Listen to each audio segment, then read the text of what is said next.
Hook's Newsmaker starts now. Thanks for joining us on Newsmaker. We have witnessed immigration roundups across the country in recent months.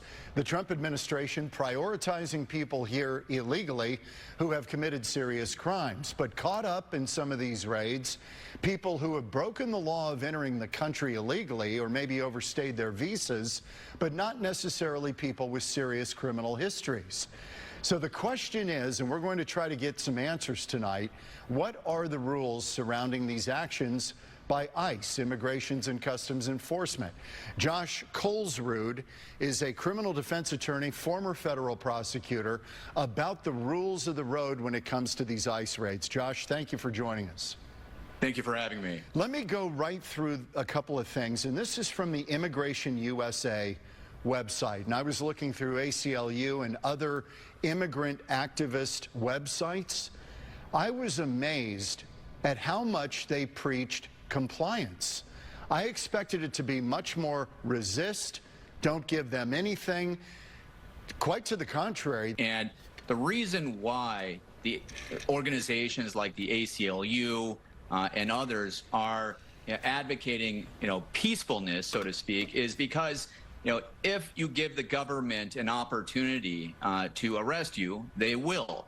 And if you don't have status in the country, that could lead to, deportation or removal or even other charges like assault on officers. And, you can't harass or touch government employees. But, of course, you can have, some type of civil disobedience. Yeah, exactly. Okay, let's go through the rules of the road. Can ICE agents detain people without a warrant? Well, the answer is yes. If they see that somebody in front of them is committing a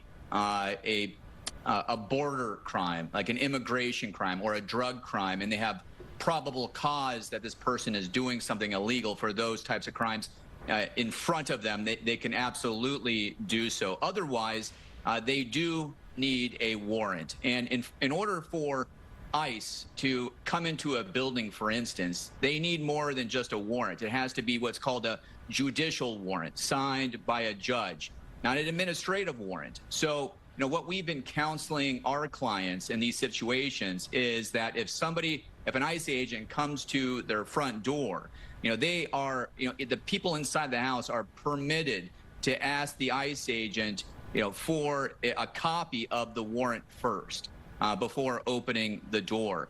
And they need to make sure that it's, again, a judicial warrant signed by a judge.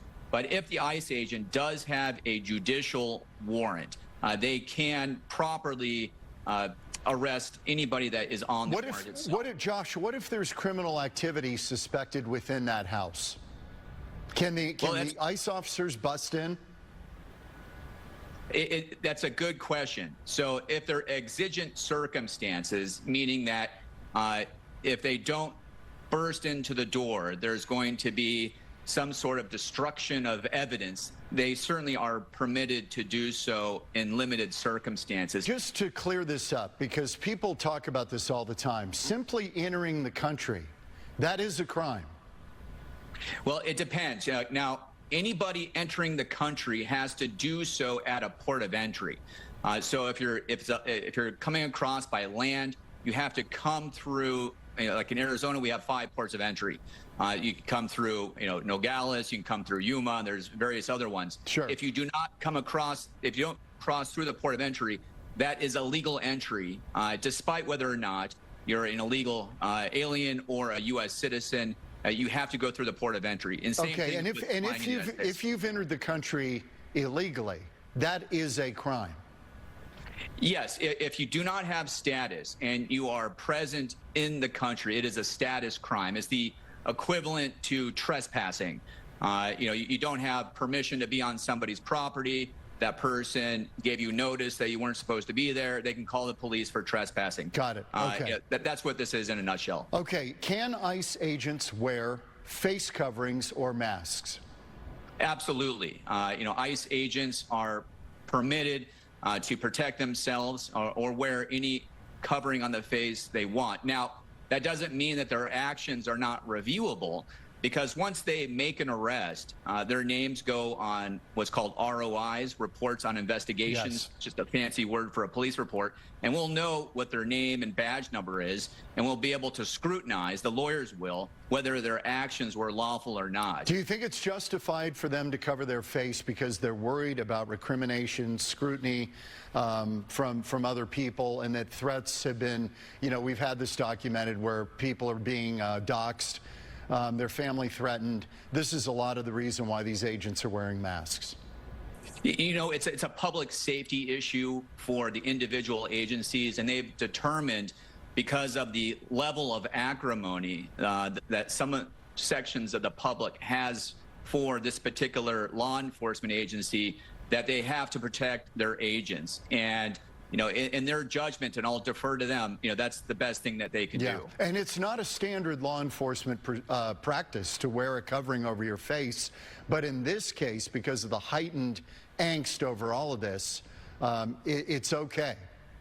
Exactly. And, you see that it's strange that, politicians, are, throwing gasoline on the fire, so to speak, by demanding that ICE agents not wear face masks or coverings, because it's an intimidation tactic, and they do not want these ICE raids to happen. Okay. Does ICE have to notify anyone when a detention is made? Yes, they are required to, well, first of all, notify the U.S. Attorney's Office whether or not charges are being submitted. So once somebody is arrested, they have 48 hours in federal court to be able to see a judge. If they do not see a judge within 48 hours, they have to be released. So that not only does the U.S. Attorney's Office have to be notified, but also the Public Defender's Office, who would then be representing the person charged with the immigration-related crime or the drug-related crime. What happens if can ICE detain somebody if the child is a citizen, but the parent is not? Absolutely. There's no exception to whether or not ICE may or may not arrest somebody based on family status. And this isn't new. This is something that has happened under every president that I worked for. I worked under 3 different presidents, and this was the policy for ICE and Homeland Security the entire time. Can I throw at you, this is from the National Immigrant Justice Center. This gets back to what I alluded to at the top of the program, that even in their directives to people, and they're very pro-immigrant, they say under the section, defend your rights. Stay calm, don't run, argue, resist, or fight the officer, even if you believe your rights are being violated.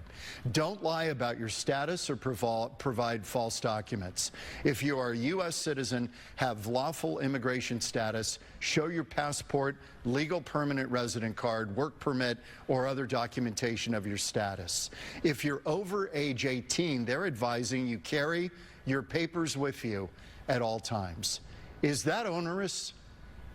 It's good advice, because your statements and actions can always be used against you later on. And you don't want your, let's say, your obstructive actions to be presented to an immigration judge when you're asking the judge to allow you to have status in the country. What you want to be able to show is that you were polite, that you provided your identification, which is required by law. So the only thing that you ever have to provide to law enforcement is your identification. So, you can either do it the easy way or you can do it the hard way, but otherwise they're going to find out. And then lastly, never lie to law enforcement, especially ICE agents, because it's a federal crime. So even if you have status in the country, if it's shown that you lied to ICE agents, you can still get charged with a felony. So that is